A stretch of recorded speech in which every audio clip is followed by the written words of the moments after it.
शङ्खधारिणीमभयदां जाड्यान्धकारापः हस्ते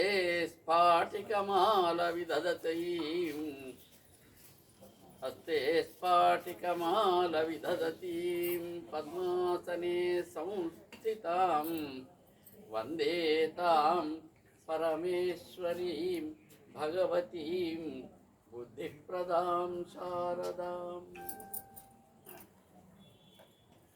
సంస్కృతము, సాహిత్యము, సంగీతము, జ్యోతిష్యము ఇట్లాంటి వాటన్నింటిలో గొప్ప పండితుడైనటువంటి యామనాచార్యులు గారిని ఈ ప్రార్థనతో నేను జ్ఞాపకం చేసుకుంటూ స్మరిస్తూ, యామనాచార్యులు గారు ఈ ప్రార్థనా శ్లోకాన్ని సాహితీ కార్యక్రమాలలో చదివేవారు, నేను చదివించేవాడిని.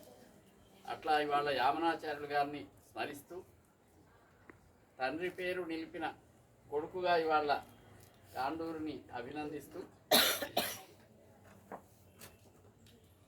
ఉండేటి ఏరు ఇక్కడ దాకా వచ్చిందని అందరూ చెప్పినారు. ఆ తర్వాత ఇంకో పదం కూడా ఉంది ఆయనకు, రాజని. ఇవాళ పాల్గొన మాసము పాడ్యమి, అవునా? చంద్రుడు కనబడు, విధి అనాడు కొంచెం కనబడితే కనబడతాడు, లేకపోతే తది అనాడు తానయ్యి కనబడతాడు అని సామెత. ఇవాళ చంద్రుడు ఎందుకు కనబడు అంటే ఇక్కడ ఒక రాజు ఉన్నాడు కదా, మళ్ళీ నేనెందుకు అని ఆయన రాజు అనే మాటకు రెండు అర్థాలు, అది మీ పండితులందరికీ తెలుసు. ఈ కళాశ్రీ కవి ఇంటికి వచ్చిన కార్యక్రమానికి అధ్యక్షుడు ఉండేటి రాజు గారు, పురస్కార గ్రహీత ఆత్మీయుడు కాండూరి వెంకటేశ్వర్ గారు, కార్యక్రమ సమన్వయకర్త కవి, ఇంతకుముందు ఇప్పుడు తెలంగాణ రచయితల సంఘం అధ్యక్షుడిగా ఉన్నవారు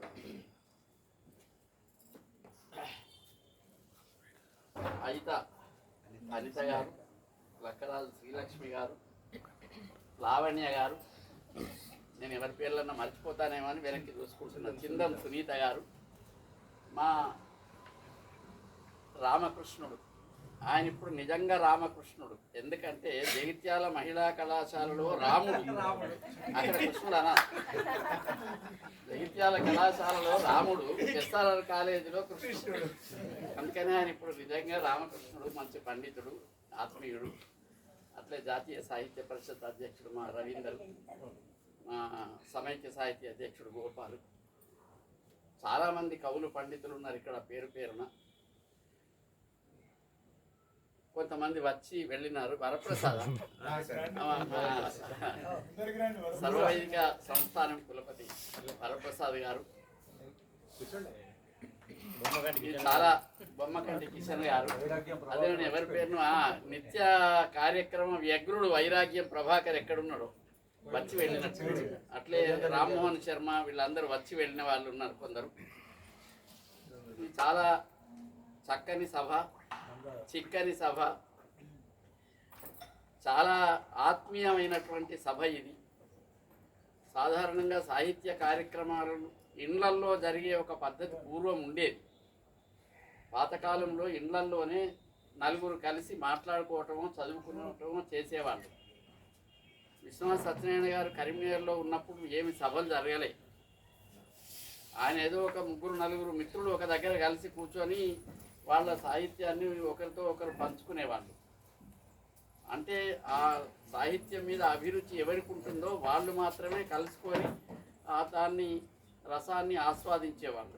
అట్లా ఇంటి దగ్గర కవిత్వాన్ని చదువుకోవటం అనేది నిజమైనటువంటి అధ్యయనం. అది సభల్లో జరిగేటువంటి దాంట్లో ప్రచారం ఎక్కువ, ఆర్భాటం ఎక్కువ, ప్రతిభ తక్కువ. అంటే అందరు ప్రతిభ తక్కువ ఉన్న వాళ్ళని నేను అనను, కానీ అక్కడ ప్రతిభను చూపించే సందర్భాలు, అవకాశాలు కూడా తక్కువ. అక్కడ ఎంతసేపు మిగతా ఆర్భాటాలకే సమయం గడిచిపోతూ ఉంటుంది. అట్లా కాకుండా మా రామకృష్ణ అన్నట్టు ఇది ఇల్లు అనే వరకల్లా అందరికీ సొంతమైపోయిందని, ఇల్లయి కవితల ముల్లయ్యాయి,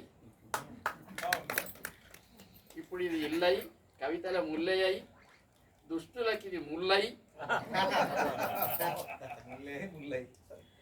మల్లెలు మొల్లలు విచ్చిన మల్లెలు మొల్లలు విచ్చిన పండుగ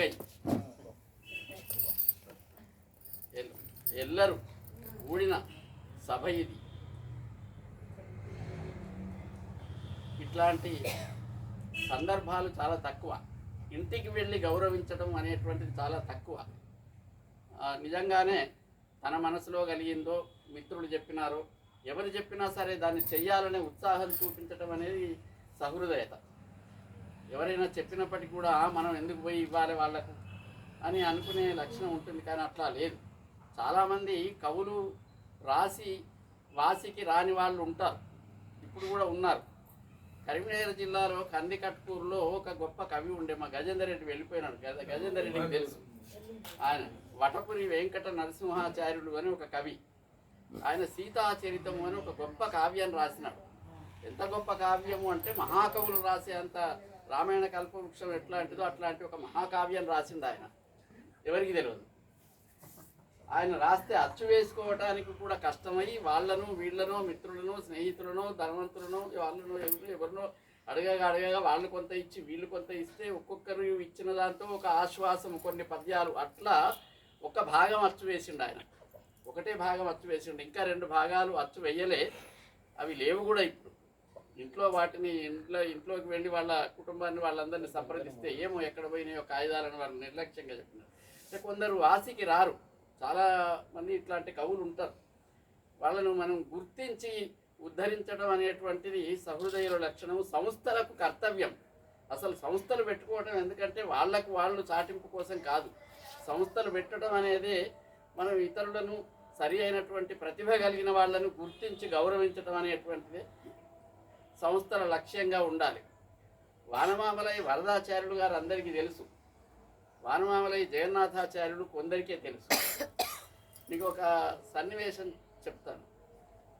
ఒకసారి విశ్వనాథ సత్యనారాయణ గారి ముందర వరంగల్లో కవి సమ్మేళనం జరుగుతున్నప్పుడు వానమామలై జగన్నాథాచార్యుడు అక్కడ మొదటిసారి పద్యాలు అక్కడ వినిపించినాడు సభలో. అంతకుముందు వానమామలై జగన్నాథాచార్యుడు అని ఒక ఆయన ఉన్నాడు అని కూడా ఆయనకు తెలియదు. ఆయన కాదు చాలామందికి తెలియదు, కానీ ఆయన కూడా చాలా గొప్ప కవి. ఆయన పద్యాలు రైతు రామాయణం, ఆయన అది రైతు రామాయణం కూడా ఆ విషయం చెప్తాను. అది అప్పటికి అచ్చు కాలేదు. ఊరికే సభలో కొన్ని పద్యాలు వినిపించినాడు ఆయన కవిగా. అప్పుడు సత్యనారాయణ గారు ఒక మాట అన్నారు. ఏమన్నారంటే, వరదాచార్యులు గారు అందరికీ తెలుసు కదా, ఈయన వరదాచార్యులకు అన్న అని అక్కడ ఉన్న వాళ్ళు ఎవరో చెప్పినాడు. ఓహో, వరదాచార్యులు ప్రసిద్ధ కవి, జగన్నాథాచార్యులు సిద్ధ కవి అన్నాడు. అందరూ ఆశ్చర్యపోయి చప్పట్లు కొట్టినారు. ఒక వరదాచార్యులు లేకపోతే చిన్నపుచ్చుకున్నాడు. అంటే ఆయన ఎంత గొప్ప కవి అని. ఆయన అట్లాంటి గొప్ప కవులు చాలామంది రాణింపుకు రాలేదు. ఆ రైతు రామాయణం రాసిన ఆయన అచ్చు వెయ్యలేదు. మీకు అందరికీ తెలిసి ఉంటుంది, కరీంనగర్లో కేఎస్ శర్మ అని కలెక్టర్ ఉండే.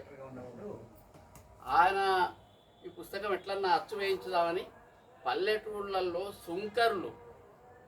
సుంకరి పనులు చేసేవాళ్ళు, వాళ్ళు ఏమంటారంటే ఈ పటువార్ల దగ్గర ఉండేటువంటి చిన్న నౌకర్లు, నీరటి కాళ్ళు, ఇట్లాంటి వాళ్ళ దగ్గర శర్మ గారు ఏం చేసినారంటే, ఇది ఊరికి సంబంధించింది, రైతులకు సంబంధించింది కనుక రైతుల దగ్గర నుంచి మీరు సగం తీసుకువస్తే మిగతా సగం నేను ఇప్పిస్తా అన్నాడు ఆయన. రైతులు కూడా ఎవరు ముందరికి రాలే. ఆఖరకు ఈ పట్వారీల సంఘాలను ఒకటి ఉంటుంది, రైతుల కూలీల సంఘం ఒకటి ఉండే. రైతు కూలీలు కాదు, ఇప్పుడు నీరటికాళ్ళు, సేత్సిందీలు అందరు వాళ్ళది ఒక సంఘం ఉండే. ఇప్పుడు మన కమల్ సెలక్షన్స్ పెద్ద షాప్ ఉన్నది, దానికి ఎదురుగా మూల మీద ఒకటి ఉండే. అక్కడ మేము చూసినాం అది ఆఫీసు. అంటే వాళ్ళు ఎప్పుడైనా వచ్చి కూర్చున్నారు. వాళ్ళందరూ కలిసి పల్లెటూళ్ళల్లో నుంచి రూపాయి నీరటికాళ్ళ దగ్గర సుంకర్ల దగ్గర రూపాయి వసూలు చేస్తే తర్వాత కొంత సొమ్ము కలెక్టర్ ఇస్తే ఆ రైతు రామాయణాన్ని అచ్చు వేసినారు. అది ఆ ప్రెస్లో కొంత, ఆ ప్రెస్లో కొంత, ఆ ప్రెస్లో కొంత వేస్తే తొందరగా వేస్తే దాంట్లో చాలా తప్పులు ఉన్నాయి, కానీ చాలా మహాకావ్యం అది. అంటే ఆయన రాసిన తర్వాత 20 ఏళ్ళకో 30 ఏళ్ళకో అచ్చు అయింది. అంటే ఇప్పుడు అచ్చు యంత్రాల సౌకర్యాలు వచ్చినాయి కాబట్టి తొందరగా అవుతున్నాయి, కానీ అప్పుడు సౌకర్యాలు లేవు. అది అచ్చుగాక కూడా ప్రసిద్ధి చెందిన కవులు కొందరు ఉన్నారు. వాళ్ళు ఎప్పుడు పుస్తకాలు ఎప్పుడు వచ్చినట్టు కనిపించదు, కానీ వాళ్ళు ప్రసిద్ధ కవులు. ఎందుకంటే ఎక్కడో కవి సమ్మేళనంలోనో ఎక్కడో చదివినప్పుడు అందరూ మెచ్చుకుని అవును ఫలాని కవి చాలా గొప్పవాడు అనేటువంటి ప్రచారం ఉండేది. అప్పుడు కవిత్వానికి అట్లాంటి గౌరవం ఉండేది. అప్పుడు ఎవరైనా సరే కవిత్వం రాసిన వాళ్లకు మొదటగా ఏముంటుంది అంటే ఏం వచ్చినా రాకపోయినా కనీసం పేరు రావాలి కదా అని ఉంటుంది. కావ్యం యశసే అర్ధకృతే వ్యవహార విదే శివేత రక్షతే కాంతా సంహిత తయోపదేశయుజే అని అలంకార శాస్త్రం చెప్తుంది. అందులో మొట్టమొదటిది ఏమిటంటే కావ్యం యశసే. కావ్యం వల్ల ఏం రావాలంటే యశస్సు రావాలి. మాకేం రాకపోయి పేరు వస్తే చాలా రాగిన కవి అని అంతే ఎదురు చూస్తాం. సునీత బాధపడ్డది కదా, సునీత బాధపడ్డది వచ్చిన వాళ్ళకే వస్తున్నాయని. ఇచ్చే వాళ్ళకి ఏముంటుందంటే ఎవరికి ఇవ్వాలి అంటే పేరు తొందరగా కనపడుతుంది కనుక వాళ్ళకే ఇస్తాను అని ఇస్తారు. అది పేరు కనపడ్డ వాళ్ళు కాదు, ఎవరన్నా మూలకున్న వాళ్ళు గొప్ప వాళ్ళు ఎవరన్నా ఉన్నారా అని చెప్పి వెతికి ఇచ్చే లక్షణం ఉండాలి. నారాయణ రెడ్డి గారు అట్లా కొన్ని చేసేవారు. నారాయణ రెడ్డి గారు వారి భార్య పేరిట పురస్కారాలు ఇచ్చినప్పుడు కూడా చాలా వెతికి ఇచ్చేవాడు ఆయన. బాగా ప్రసిద్ధమైనటువంటి వాళ్ళు కాకుండా ప్రతిభ. అదే పద్ధతిని ఇప్పుడు సరస్వత పరిషత్తులో శివారెడ్డి గారు, చెన్నయ్య గారు కూడా కొన్ని పాటిస్తున్నారు. వాళ్ళు వచ్చిన వాటికి ఇవ్వటం లేదు. ఎవరన్నా రికమెండేషన్ వస్తే కూడా వాళ్ళని క్యాన్సిల్ చేస్తున్నారు. ఎవరన్నా పలాని వాళ్ళకి ఇవ్వండి, మేము కాండూరు వారికి పురస్కారం ఇవ్వండి అని మనం ఎవరన్నా చెప్పినాం అనుకోండి, ఇక కాండూరికి పురస్కారం రాదు అక్కడ. అంటే రికమెండేషన్ చేయించడం. అందుకని పురస్కారాలు వచ్చేవి కొన్ని ఉంటాయి, తెచ్చుకునేవి కొన్ని ఉంటాయి.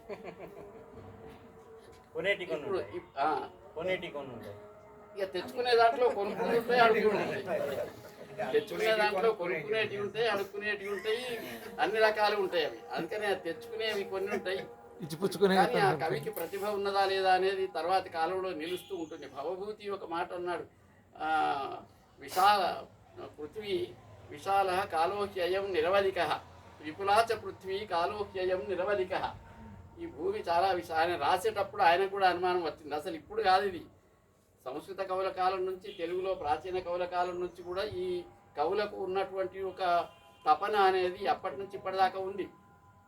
ఆయన రాస్తున్నప్పుడు కూడా నువ్వు రాస్తున్నావు కానీ ఎవడు చదువుతాడు దీన్ని అని అన్నవాళ్ళు ఉన్నారు. ఆయన దానికి ఏం సమాధానం చెప్పినాడంటే విపులాచ పృథ్వీ కాలోహ్యయం నిరవధిక. ఈ భూమి ప్రపంచం చాలా విస్తృతమైంది, కాలం అనంతమైంది, ఎప్పటికన్నా నా కావ్యాన్ని చదివే వాళ్ళు పుట్టకపోతారా అని ఆయన రాసినాడు. అందుకని కవికి ఆ తపన ఉంటుంది, రాసినాడు. ఇవాళ ఆ ఉత్తర రామాయణం చాలా ప్రపంచ ప్రసిద్ధిగాంచిన గొప్ప కావ్యమైంది, కరుణయేవ రసః అని. అది ఆ రోజుల్లో రాలేదు. అంతెందుకు కాళిదాసు రాసిన మేఘ సందేశానికి కూడా చాలా ఏళ్ళ దాకా పేరు రాలేదు. అసలు మేఘ సందేశం కావ్యమైంది, ఆ మబ్బు వార్త పట్టకపోవడం ఏమిటి, అది ఏమి కావ్యము, అందులో కథ లేదు, ఏమి లేదు, ఇది ఒక కావ్యమా అని అందరూ పండితులు దాన్ని తీసి పారేసినారు. నేను మల్లినాథ సూరి దానికి వ్యాఖ్యానం రాసిన తర్వాత ఓహో ఇది ఇంత గొప్పదా అనేది మళ్ళీ ప్రపంచంలో ఉన్న వాళ్ళందరూ సంతోషించినారు. జర్మనీలో, జపాన్లో, ఇంగ్లాండ్లో మేఘ సందేశానికి అన్ని అనువాదాలు ఇవన్నీ వచ్చినాయి. అంటే కవులు ఎక్కడైనా సరే అట్లా రాసిన దానికి తమకు కావ్యానికి ప్రసిద్ధి రావాలని, ప్రచారం జరగాలని, అంటే రాయటం అనే ఉద్దేశం కూడా అది ప్రజల్లోకి వెళ్ళాలనే రాస్తారు. యశసే అనే ఒక మాట నేను చెప్పినాను, కానీ ఆధునిక కవులైనా అప్పటి కవులైనా ఏమంటారంటే ఒక మాట, కీర్తి కోసం కాక ఆర్తి కోసం రాస్తే అన్నారు. మనకు కీర్తి రావాలని కోరిక ఉంటుంది, కానీ కీర్తితో రాయకూడదు, ఆర్తితో రాయాలి అన్నాడు. ఆర్తితో రాయటం వల్ల కీర్తి దానంతట అదే వస్తుంది.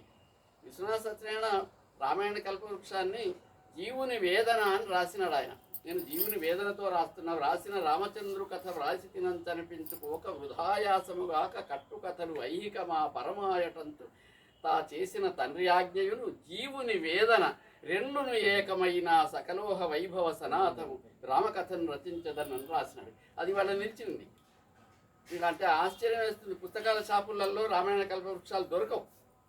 నేను రామాయణ కల్పవృక్షం వ్యాఖ్యానం చెప్పిన తర్వాత మన మిత్రులు చాలామంది అడిగితే నేను ఆ సత్యనారాయణ గారి మనమణ్ణి, నువ్వు ఎంత డబ్బు పెడతావో రేటు పెడతావో పెట్టు, మాకు కరీంనగర్కి ఒక 10 సెట్లు కావాలన్నాను. 3 ఏళ్ల తర్వాత మొన్న పంపించిండు ఆయన. ఎందుకంటే ఎప్పుడు షార్టేజ్ ఉంటున్నాయి, మళ్ళీ ప్రింట్ చేస్తుంది. ఎవరు చదవరు రామాయణ కల్పవృక్షము, అది రాళ్ల వంటిది, పాషాణ పాకము అని అనుకున్న దాన్ని కూడా చాలామంది చదువుతూనే ఉన్నారు. అందుకని దాంట్లో బలం ఉంటే చదువుతారు. అయితే కవి ఏం చేస్తాడు, తాను ఏదో ఒక తనకున్నటువంటి బలం చేతనే రాస్తాడు, బలం లేక రాయడు. రాసే వాళ్ళందరి లోపల ఏదో ఒక ఊహా బలం ఉంటుంది, భావన బలం ఉంటుంది, లేదా సమాజం మీద ఏదో ఒక ఆశ ఉంటుంది. అంటే ఈ సమాజాన్ని ఏదైనా మేము మంచిగా చేయాలి, అయ్యో ఇట్లా అయిపోతున్నది అని ఒక భావన ఉంటుంది, ఒక ఆశ ఉంటుంది, ఒక ఆలోచన ఉంటుంది. దాంతో రాస్తాడు. అంతేగాని తన వ్యక్తిగతమైన జీవితం గురించి రాయడు. ఒకవేళ ఎక్కడన్నా వ్యక్తిగతం గురించి రాసినా అది అందరికి పనికొచ్చేది అయితేనే రాస్తాడు. అది నాకే కాదు అందరికి కూడా అదే అనుభవం ఉంటుంది అని రాస్తాడు. తానై చూచిన ఏది గలుగు హృదంత ప్రీతి, తానై చూచిన ఏది కలుగు హృదంత ప్రీతి, అట్లే దానిని నీకును చూపింపగ యత్నము చేయు వాక్స్థానంబు ఆధారంబుగా.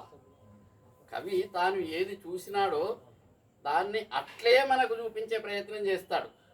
అంటే ఆయన ఆ మేఘాన్ని మనిషిలాగా చూసినాడు కాళిదాసు. మనం చదివితే కూడా అవును నిజమే మనిషే కావచ్చు అని అనిపించాలి మనకు. అట్లా అనిపించేటట్టుగా చేస్తాడు. అట్లా చెయ్యటానికి వాక్కు ఆధారం అవుతుంది, శబ్దము పదము ఆధారం అవుతుంది అని అంటారు. అందుకని పదాన్ని బట్టి కవిత్వం రాయటం ఉంటుంది. మీకు మనం మామూలు మాటల్లో ఉన్న ఒక కవిత చెప్తాను నేను, అంటే బాగాసేపు మాట్లాడను. నేను నడుస్తూ ఉంటే నా చేతికి ఒక పువ్వు తగిలింది, నేను నడుస్తూ ఉంటే నా చేతికి ఒక పువ్వు తగిలింది, బాధగా ఉందా అన్నాను, నీకా నాకా అంది పువ్వు. ఈ కవిత్వం చూడండి. ఇది అంటే ఆ పువ్వు మీకా నాకా అన్నది అంటే ఒకవేళ అమ్మాయి ఈ కవిత చెప్పింది అనుకుందాం. అప్పుడు అమ్మాయి చేతికి పువ్వు తగిలితే నీకు బాధగా ఉందని అమ్మాయి అడిగింది. నీకా నాకా అని పువ్వు అన్నది అంటే నాకన్నా నీ చేయి సుకుమారంగా ఉంది అని దాని అర్థం. బాధ నాకు కలగలేదు, ఎందుకంటే నేను తాకటం వల్ల నీ చెయ్యికి బాధ కలిగిందేమో అని పువ్వు అన్నది. ఇది కవిత్వం, మామూలు మాటలే. ఒకవేళ అమ్మాయి కాదు అబ్బాయే అన్నాడు అనుకుందాం, ఈ కవిత్వం అబ్బాయే రాసిండు అనుకుందాం. అప్పుడు అబ్బాయి పువ్వును తాకటం చేత ఆయన చేతికి ఏమీ కాలేదు కానీ మనసుకేమన్నా అయిందేమో అని పువ్వు అభిప్రాయం. పువ్వు తాకటం చేత నీకెక్కడో కొంత కలుపుమన్నట్టుంది నన్ను తాకిన చేత అని నీకా నాకా అన్నది. తానే ఏది చూసిన కవి పువ్వును చూస్తే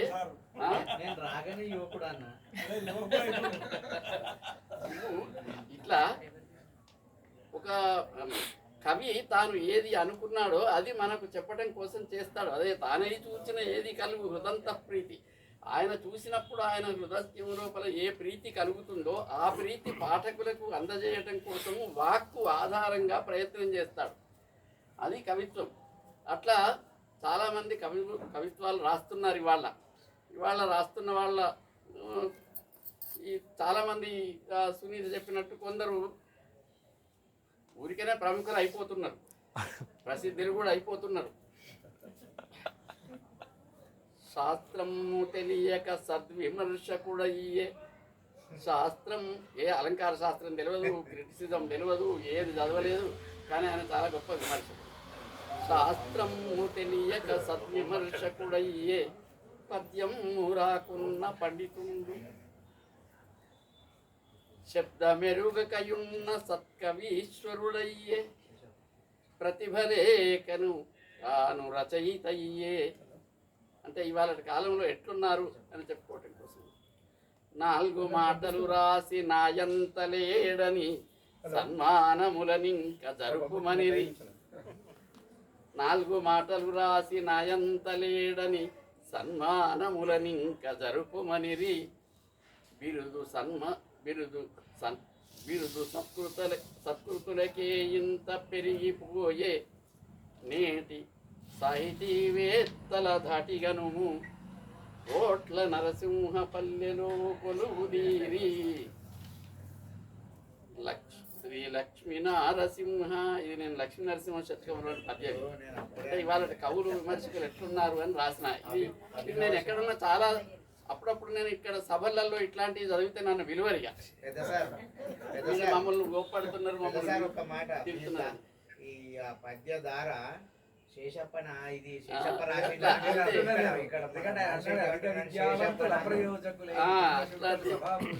అట్లా చాలా ఉన్నాయి పద్యాలు. అయితే ఇట్లా ఉన్న మాట అంటే బాధపడే వాళ్ళు చాలా ఉన్నారు, కానీ అనాలి.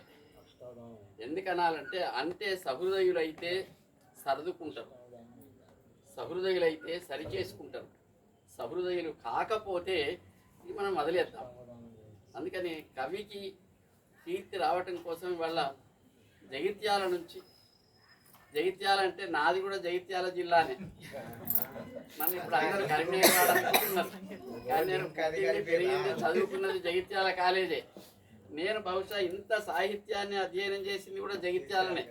1969 తెలంగాణ ఉద్యమం అప్పుడు నేను డిగ్రీ సెకండ్ ఇయర్లో ఉన్నా. ఒక సంవత్సరం కాలేజీ ఆగిపోతే ఒక్క సంవత్సరం అంతా నేను కావ్యాలు చదివిన.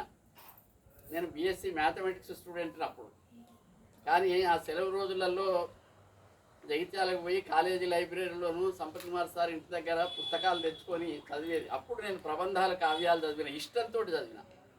ఆ సైన్స్కు మా మ్యాథమెటిక్స్కు సైన్స్కు కవిత్వానికి సంబంధం లేదు, కానీ ఇష్టం. ఇప్పుడు ఈ వచ్చిన వాళ్ళందరూ కూడా వేరు వేరు పనులలో ఉన్న వాళ్ళు ఉన్నారు, అది ఇష్టం. కవిత్వం మీద మనకు రుచి ఉండటం అనేది ఇష్టం, అది చాలా గొప్ప సహృదయత. సహృదయత అనే మాటకు కూడా రెండు అర్థాలు ఉన్నాయి. సహృదయత అంటే మంచి మనస్సు, మంచి హృదయం అని అనుకుంటాం మనం. ఈ సా అనేటువంటి మాట పాఠం చెప్తున్నాను, పెద్దవాళ్ళు క్షమించాలి, ఏమనుకోవచ్చు. రామకృష్ణ సోదర అని మనం అంటాం, సోదర సోదరి అని అంటాం మనం. దాని అర్థం ఏమిటంటే సా ఉదర, అదే ఉదరము నుండి వచ్చిన వారు అని అర్థం. అదే గర్భం నుంచి వచ్చిన వాళ్ళు సా ఉదరుడు, దానితో వచ్చిన వాళ్ళు అని అర్థం. అట్లే సా హృదయ అనేది కూడా అదే హృదయముతో ఉన్నవాళ్ళు సహృదయులు. అదే ఏది అంటే కవి హృదయముతో ఉన్నవాళ్ళు సహృదయులు. కవి ఏ హృదయముతో రాసినాడో అట్లా అర్థం చేసుకుని అనుభవించిన వాళ్ళు సహృదయులు. మంచి మనస్సు అనేటటువంటిది కాదు, కవి హృదయం కూడా తెలిసినటువంటి వాళ్ళు సహృదయులు. అట్లాంటి సహృదయత అనేది చాలా తక్కువ మందిలో ఉంటుంది. ఇందాక చెప్పినట్టు చాలా గొప్ప గొప్ప వాళ్ళు కూడా ఎక్కడ ప్రతిభ ఉంటే వాళ్ళని మెచ్చుకున్నారు, ఎక్కడ ప్రతిభ ఉంటే వాళ్ళని గౌరవించినారు. ఇంతకుముందు చెప్పినట్టు విశ్వనాథ సత్యనారాయణ గారు వరదాచార్యుల కవిత్వం విన్న తర్వాత కూడా ఆయనకు సన్మానం చేసినారు. ఇట్లా సన్మానం చేసి కొంత పారితోషికం ఇచ్చినారు. మీరు ఇప్పుడు కళాశ్రీ అని ఇచ్చినారు, వీరందరూ చెప్పినారు. మరి ఆమె మా రవీంద్ర చెప్పినాడు అనేక కళలు అని. కళతో పాటు కొంత స్త్రీ కూడా ఉన్నది, కళాశ్రీ అన్నాడు. అయితే స్త్రీ ఏమి ఇవ్వలేదు సార్ నేను అని రాజు ఏమి నారాజు కావద్దు. ఎందుకంటే కళ అనేది ఒక స్త్రీ, అందుకని కళ అనే స్త్రీని ఇచ్చినాడు. అందుకని మనం ఏమి విచారపడవలసిన పని లేదు. అప్పుడు విశ్వనాథ సత్యనారాయణ గారికి కొంత పారితోషికం వరంగల్లో వాళ్ళు ఇస్తే ఆయన ఏం చేసినాడంటే ఆ నిర్వాహకులను పిలిచి ఈ డబ్బులు మీ దగ్గర పెట్టండి, ఇంకా కొన్ని కలిపి వరదాచార్యులు చదివిన పద్యాలన్నీ ఒక పుస్తకంగా అచ్చు వేయండి, నేను మళ్ళీ వచ్చినాడు నేను పుస్తకం చూడాలి అన్నది. అంటే సహృదయత చూడండి, ఆయన ఎంత గొప్ప కవి కావచ్చు, కానీ ఇంకొక కవిని ఎట్లా గౌరవించినాడు, కవిత్వాన్ని ఎట్లా గౌరవించినాడు అని పెద్దవాళ్ళ దగ్గర మనం నేర్చుకోవాలి. అట్లా కరీంనగర్లో కూడా చాలామంది బాగా రాసిన వాళ్ళు, రాస్తున్న వాళ్ళు కూడా ఉన్నారు. కానీ పేరుకు వచ్చేవాళ్ళు కొద్దిమందే ఉన్నారు, పేరుకు తెచ్చేవాళ్ళు కొందరు ఉంటారు. కొంతమంది వాళ్ళను అందులో ఇందులో ఇప్పుడు నాకు ఈ ఫేస్బుక్లు, వాట్సాప్లు, ఇంకేవేవో చాలా రకాలుగా ఉన్నాయి. అందులో పొద్దున్న లేస్తే అందులో పెట్టుకుంటూ ప్రచారం చేసుకుంటూ లైకులు ఇవన్నీ చేస్తూ ఉంటారు. కానీ ఈ లైకులు వాటికి ఇంకేమేమి అంటారు, అవన్నీ కూడా తాత్కాలికాలే, అవన్నీ ఉండవు. మళ్ళీ తెల్లవారిన తర్వాత పత్రికను గురించి అంటారు కదా, పత్రిక తెల్లవారితే పాసిపోయిన దాంతో సమానం అని. అట్లా ఈ లైకులు ఇవన్నీ కూడా తెల్లవారితే అన్ని జోకులుగానే అయిపోతాయి, పనికి రాకుండానే పోతాయి. అట్లా ఒక కవికి మంచి పురస్కారాన్ని, గుర్తింపుని ఇవ్వాలని ఇంటికి వచ్చి ఇవ్వటం అనేటువంటి చాలా గొప్ప సంస్కారం, చాలా గొప్ప పని చేసినారు రాజుగారు. ఆ సంస్థ నిర్వాహకులు వీరందరూ కూడా దాన్ని ప్రోత్సహించి అందరూ జగిత్యాల నుంచి ఇక్కడికి కలిసి వచ్చినారు. కాండూరి వెంకన్న కళ్యాణం మీద ఆయన అది పౌరోహితుడు చేసేటువంటి పనిగా రాసినాడు. తర్వాత మా ఊరి వాగు రాసినాడు. కవిత్వం ఎవరికైనా ఒక ప్రవాహమే, అందుకని మొదటి ప్రవాహం ఎక్కడి నుంచో ఎందుకు వెతుకచ్చుకోవాలి, మా ఊరి పక్కకే ఉన్నదని చెప్పి మా ఊరి వాగు అని రాసినాడు.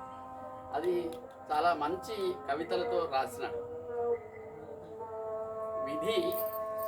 విధి రాసిన తలరాతల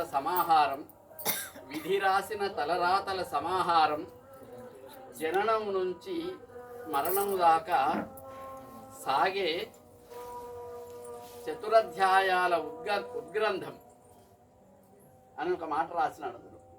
అది తాత్వికత, అనుభవము, భావుకత ఇవన్నీ లేకపోతే రాయడు. విధి రాసే తలరాతల సమాహారం, జననము నుంచి మరణము దాకా సాగే చతురధ్యాయాల ఉద్గ్రంథం. అంటే మన జీవితం అనేది ఒక ఉద్గ్రంథం అన్నాడు, కానీ దాన్ని చతురధ్యాయాలు అన్నాడు. చతురధ్యాయాలు అంటే 4 అధ్యాయాలు. 4 అధ్యాయాలు బాల్యము, కౌమారము, యవ్వనము, వార్ధక్యము. చతురాశ్రమాలు. చతురాశ్రమాలు అంటే బ్రహ్మచర్యము, గార్హస్థ్యము, గృహస్థ ధర్మము, వానప్రస్థము, సన్యాసము. ఇవి 4 చతురాశ్రమ ధర్మాలు. ఈ 4 ఆశ్రమ ధర్మాలను నిర్వహించటం, 4 దశలు నిర్వహించటం, ఒక్కొక్క దశ ఒక్కొక్క అధ్యాయం. ఇవన్నీ అర్థాలు అందులో పెట్టి రాసినాడు ఆయన. అంటే ఆయనకు వారి నాన్నగారి దగ్గర నుంచి వచ్చినటువంటి పాండిత్యం ఉంది, సహజంగా వచ్చినటువంటి పాండిత్యం ఉంది, అధ్యయనం చేసినాడు. అన్నింటికి మించి రవీంద్ర చెప్పినట్టుగా ఆయనలో సహృదయత ఉంది, మంచితనం ఉంది. లేకపోతే నేను కూడా బహుశా చాలా చోట్లకు రానంటాను. అంటే 2 కారణాలు. ఒకటి నాకు నచ్చక, రెండోది నాకు రావటం కష్టమై కూడా. వాస్తవానికి ఇక్కడికి రావటం నాకు కూడా కష్టమే ఇవాళ. కానీ కాండూరి వెంకన్న కోసం రావాలి తప్పకుండా అని వచ్చినాను నేను. రావటం వల్ల ఇట్లా ఇంతమంది మనం మిత్రులను కలుసుకున్నాం. ఇంతమంది మిత్రులతో చాలా గొప్పగా ఈ పురస్కారాన్ని మన అందరి ముందర అందుకున్నాడు.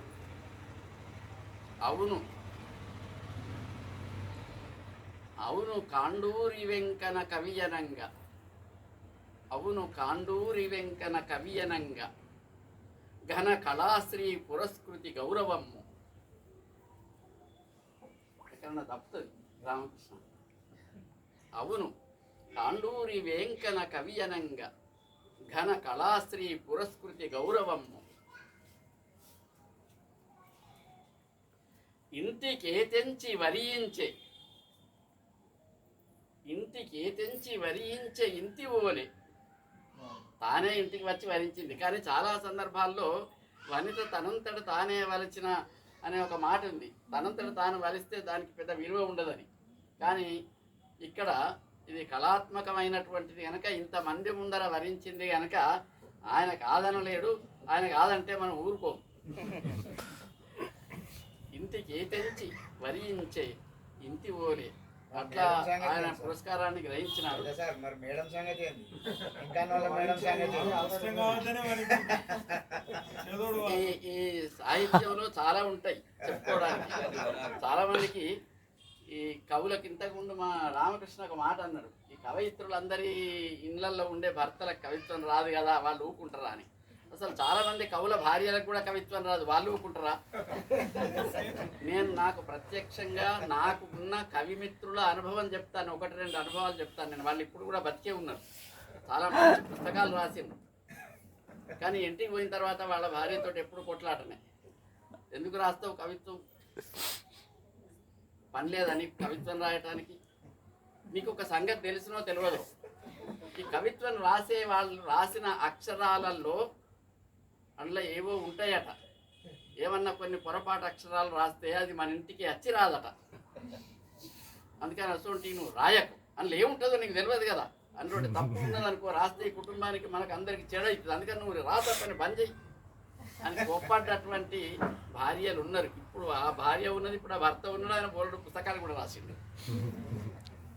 అట్లా మంచి పండితులు కూడా మీరు ఏమన్నా చేయండి, కానీ ఇంటికి వచ్చినాక ఈ కవిత్వం రాసుడు, పద్యం చదువుడు ఇటువంటి పని మాత్రం చేయకుండా ఇంకేమన్నా చేయండి అనేటువంటి భార్యలు కూడా ఉన్నారు. అట్లా ఉన్నారని చెప్పి వీళ్ళు రాయటం మానరు, భర్తలకు రాదని చెప్పి వీళ్ళు రాయటం మానరు, వీళ్ళు కూడా ఎవరు రాయటం మానరు. దానికే చెప్పిన కదా, అది సహజమైనటువంటి రుచి, అది సహజమైనటువంటి అభిరుచి. అయితే భర్తలకు ఎక్కువ రాస్తారు. అయితే అనగా రాగా మత్స్య ఇల్లుచుండు అన్నట్టు రాయంగా రాయంగా రాయంగా వాళ్ళు కూడా ఎప్పుడోసారి పడిపోతారు. వాళ్ళు కూడా ఎప్పుడోసారి కనీసం వినడానికి పడిపోతారు. అట్లా ఈ కవిత్వం రాయటం అనేది ఆ శ్రీమతి మా చెప్పినట్టు అమ్మాయి పేరు తెలియదు, పద్మ, కాండూరి వెంకన్న పద్మ. పద్మకు ఈ పురస్కారం కానీ లేదా కవిత్వం కానీ ఇదేమి సవతి పోరు కాదు. సుకవితా బాలకది ఎంత సోపుగాని, సుకవితా బాలకది ఎంత సోపుగాని,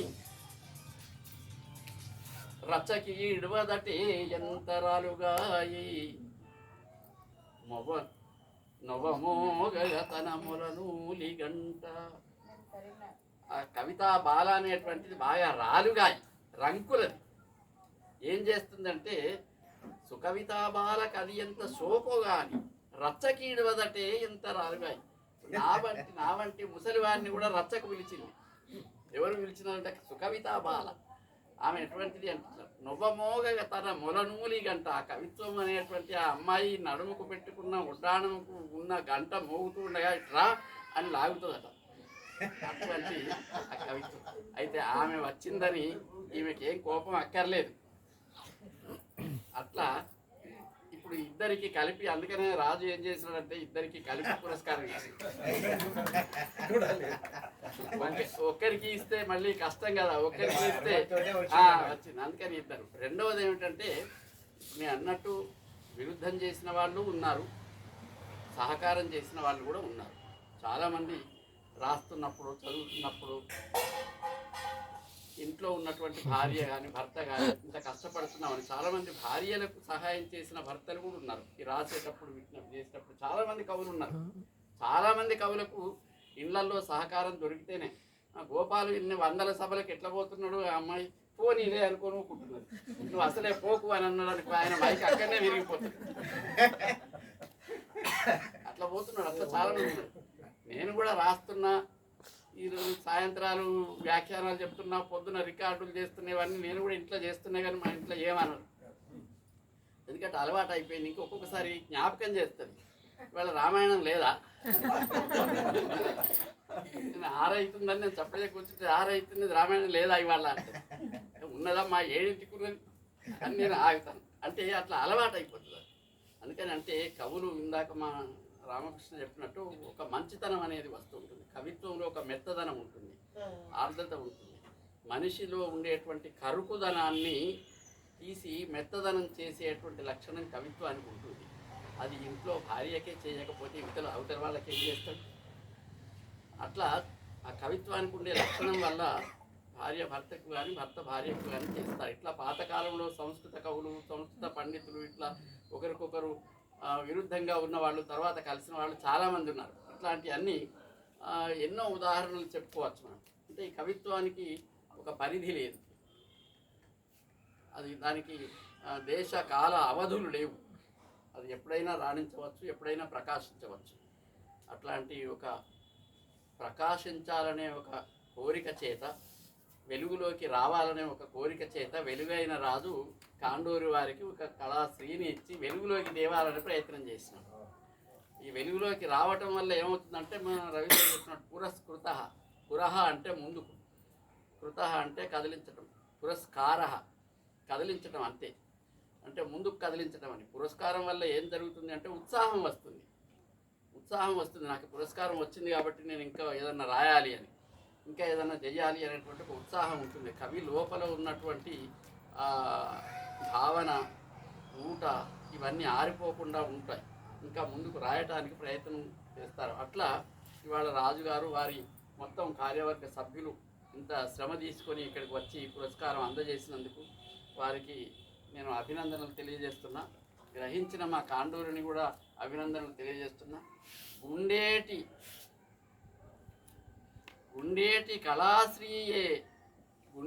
కళాశ్రీయే కాండూరిని వరించెను.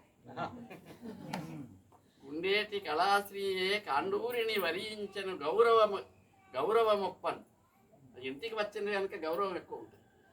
ఎక్కడన్నా 10 మందికి సన్మానం చేసే దగ్గర ఎవరన్నా పోతే, సార్ మీరు కూడా వచ్చిండ్రా, మీకు కూడా చేస్తా పట్టండి అని 11వ చేస్తారు. అది గౌరవం కాదు. ఇక్కడ ఇంటికి వచ్చేసినారు కాబట్టి గౌరవం. గుండేటి కళాశ్రీయే కాండూరిని వరించే గౌరవమొప్పన్. దండిగా కవితలు రాయుచు, దండిగా కవితలు రాయుచు జెండావై నిలబడుమిక, జెండావై నిలబడుమిక సాహితీ జగతి. అట్లా కాండూరి నిరంతరం రాయాలని, మంచి కవిత్వం రాయాలని, మంచి రచనలు చేయాలని, రేపు పొద్దున జగిత్యాల కళాశ్రీ వాళ్ళు మేము పురస్కారం ఇచ్చిన తర్వాత ఆయన మానేసిండు, ఇవ్వకపోయినా బాగుండేది అని అనుకునే పరిస్థితి రాకుండా, పురస్కారం ఇచ్చినందుకు ఆయన ఎన్ని బాగా రాసిండు, ఎంత బాగా రాసిండు అని వీళ్ళు అనుకునేటట్టు, వాళ్ళు పురస్కారం చేయబట్టి నేను ఇన్ని పుస్తకాలు రాస్తున్నాను ఆయన అనుకునేటట్టు, ఇటు పురస్కారానికి గౌరవం ఉండాలి, ప్రోత్సాహం ఉండాలి, దానికి సరి అయినటువంటి ప్రయోజనం ఉండాలి అని నేను భావిస్తూ, అట్లా సాహిత్యం ముందుకు సాగాలని, ఇట్లా ఇండ్లల్లో సభలు ఇంకా ఎక్కువ జరగాలని, నేను కూడా ఇండ్లల్లో సభలు ఎక్కువ ఇష్టపడతాను.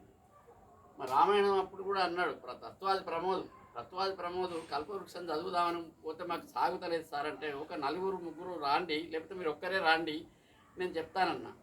అప్పుడు కరోనా కాబట్టి ఎదురుగా రావడానికి వీల్లేదని అప్పుడు రవీంద్ర ఏం చేసినాడంటే, సార్ ఆయనకు ఒక్కరికి ఎందుకు, మేము 4 కూర్చుంటామని ఆయన ఇంటర్నెట్లో ఆ జూమ్లో ఓపెన్ చేసినాడు.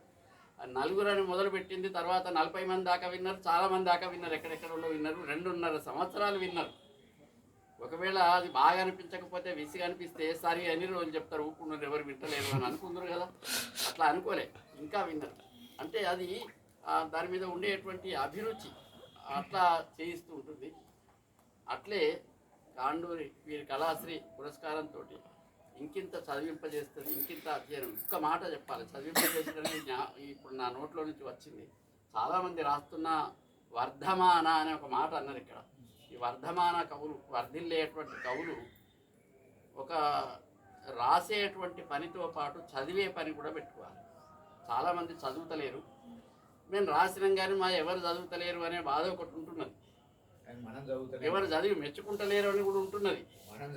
ఎవరు చదివి మెచ్చుకుంటలేరు. గజేందర్ రెడ్డి వెళ్ళిపోయినట్టున్నాడు. గజేందర్ రెడ్డి వెలుగులో ఒక వ్యాసం రాస్తే కొంత ప్రచారానికి వస్తున్నాయి, కొంతమంది ఇట్లా రాస్తున్నారు. అది సరే, అట్లా రాకపోవడం సంగతి అట్లా ఉంచి, ఒకనాడు కాకపోతే తర్వాత ఎప్పటికన్నా దానికి వెలుగు వచ్చే అవకాశం ఉంటుంది. ఎప్పుడు ఉంటుంది అంటే దానికి ఉండేటువంటి గొప్ప గుణం, గొప్ప లక్షణము, ప్రతిభ అవి అందులో రాయటానికి వెనుక మనకు బాగా పెద్ద అధ్యయనం ఉండాలి. అంటే మనం బాగా చదవాలి. ఎంతమంది కవులను మనం చదివినాం? నారాయణ రెడ్డిని చదివినామా, దాశరథిని చదివినామా, శ్రీశ్రీని చదివినామా, తిలకుని చదివినామా, అంతకంటే ముందు ఇంకెవరన్నా కృష్ణశాస్త్రిని చదివినామా, విశ్వనాథని చదివినామా, నాయన సుబ్బారావుని చదివినామా, ఎవరిని చదివినాం? ఎంతమందిని చదివినాం మనం? ఎంతమంది కవిత్వం మనం రుచి చూసినాం? కనీసం మొత్తం నోటికి రాకపోయినా. ఇవన్నీ అనుభవాలు ఉంటే ఏమవుతుందంటే రాసే వాళ్ళ నైపుణ్యం పెరుగుతుంది, రాయటంలో నైపుణ్యం పెరుగుతుంది. అందుకనే చదవటము రాయటం అనేది 2 ఉండాలి పాతకాలంలో. అందుకనే పండిత కవయ కేవల కపయ అనేవాళ్ళు. ఎవరైతే బాగా చదివి రాస్తారో వాళ్ళు కవులు, ఎవరు చదవకుండా రాస్తారో వాళ్ళు కపులు అని. అట్లా ఈ వర్ధమాన కవులు, మా వెంకన్న చెప్తున్నా అనుకోండి, మీరందరూ ఎవరేమనుకోవద్దు. వెంకన్న వర్ధమాన కవి అన్నారు కనుక వెంకన్నవి చెప్తున్నా. మా అమ్మాయి కృష్ణ ఉన్నది, నా విద్యార్థిని. ఇట్లాంటి వాళ్ళు బాగా చదవండి, పర్వాలేదు, మంచి కవిత్వం రాస్తుంది. వీళ్ళు బాగా చదవాలి. మీరు ఎంత బాగా చదివితే అంత బాగా రాస్తారు. ఆ చదవటంలో ఉండేటువంటి సౌందర్యం, చదవటంలో మనకు తెలిసేటువంటి అనేక కోణాలు అర్థమవుతాయి అని వర్ధమాన కవులు అధ్యయనం కూడా చెయ్యాలని నేను భావిస్తూ, ఈ అవకాశం కల్పించిన మా అనిల్, కొత్త అనిల్ ఎప్పుడు కొత్తనే, కొత్త మాట అని రాస్తాడు, రోజు కొత్తగానే ఆలోచిస్తాడు, కొత్త మాట అని రాస్తాడు. అట్లా అంటే ఈ కొత్తగా ఆలోచించడం అనేది కూడా ఒక కవి లక్షణం. నవనవోన్మేషశాలినిత్వం అంటారు. అంటే ఎప్పుడు కొత్తగా నూతనంగానే చూడాలి. తెల్లవారింది కదా, తెల్లవారింది, సూర్యోదయం ఇట్లా ఉంది అని ఒక రోజు రాసినాక మళ్ళీ రాయి తెల్లారి అంటే నిన్ననే రాస్తే ఇవాళ ఏం రాయాలి, మళ్ళీ పొద్దుపొడిచింది ఇట్లా అన్నవాడు కవి కాదు. అట్లా అంటే మీకు ఉదాహరణ చెప్తా. నారాయణ రెడ్డి గారి సినిమాలలో కొన్ని 100 డ్యూయట్ పాటలు రాసిండు. ప్రేయసీ ప్రియుల ప్రేమ గీతాలు మొన్ననే 10 రాస్తే 10 సినిమాలకు, మళ్ళీ ఇప్పుడు 11వ ఏం రాయాలి నేను అని అన్నాడు ఆయన. అనలే, 100 కాదు 1000 అయినా రాస్తాను. అది నిత్య నూతనత్వం. ఆ నూతనత్వం అనేటువంటిది ఎప్పటికీ వస్తూ ఉండాలి. ఆ నూతనత్వం రావడానికి ప్రాతిపదిక అధ్యయనం ఉండాలి. అట్లా అధ్యయనం చేస్తూ మా కాండూరి జెండా ఎగరవేస్తాడని ఆశిస్తూ అభినందనలు తెలుపుతూ, కొత్త అనిల్కు, నిర్వాహక మిత్రులకు, ఉండేటి రాజుకు ఇంతసేపు ఇక్కడ ఉండి నేను మాట్లాడిన మాటలన్నీ విన్న సాహితీవేత్తలకు గంగాధర్ ఉన్నాడు. గంగాధర్ కూడా మంచి కవి. ఆయన కూడా ఈ రామాయణం కార్యక్రమాలను నిర్వహిస్తూ ఉంటాడు. ఎప్పుడు కొంతమంది వచ్చి వెళ్ళిన వాళ్ళు రాజరామ్మోహన్ శర్మ ఇట్లాంటి వాళ్ళు వచ్చి వెళ్ళినారు. బొమ్మకంటి కిషన్ ఆయన ఎప్పుడు నిత్యం ఏదో ఒక కార్యక్రమంలో ఉంటూనే ఉంటాడు. ఇట్లా వీరందరూ కూడా ఇంత సమయాన్ని ఇచ్చినందుకు మీ అందరికీ కూడా నమస్తులు, ధన్యవాదాలు. కాండూరికి మరొకసారి అభినందనలు. ఇంట్లో పెద్దవాడిని కానీ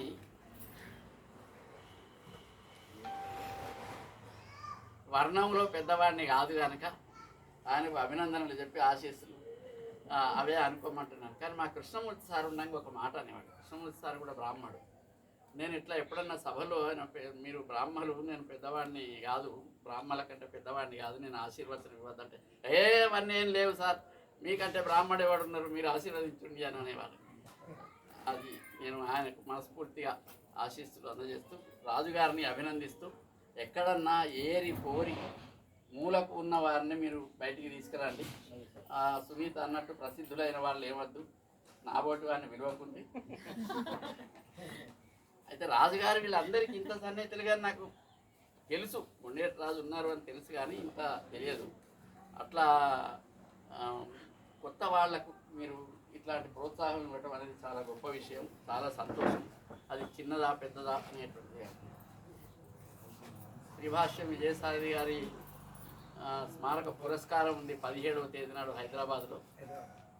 అది ఇక్కడైతే మనం అందరం వెళ్ళే వాళ్ళం, హైదరాబాద్లో వీలైన వాళ్ళు వెళ్ళాలి. అది అది ఆయన ఎక్కడ, ఆయన మన సాహిత్య అకాడమీ ఎక్కడ తను ఒరిస్సాలో సంస్కృత విద్వాంసుడు, చాలా గొప్ప విద్వాంసుడు. సంస్కృత అకాడమీ వాళ్ళు చేస్తున్నారు హైదరాబాద్లో. ఈ సందర్భంగా విజయసారథి గారి సాహిత్యం ఒక సంక్షిప్తమైన గ్రంథం కూడా అకాడమీ వాళ్ళే వేస్తున్నారు. విజయసారథి గారు ఇక్కడ ఉన్నప్పుడు ఆయన కవి అని ఎవరు పోలే.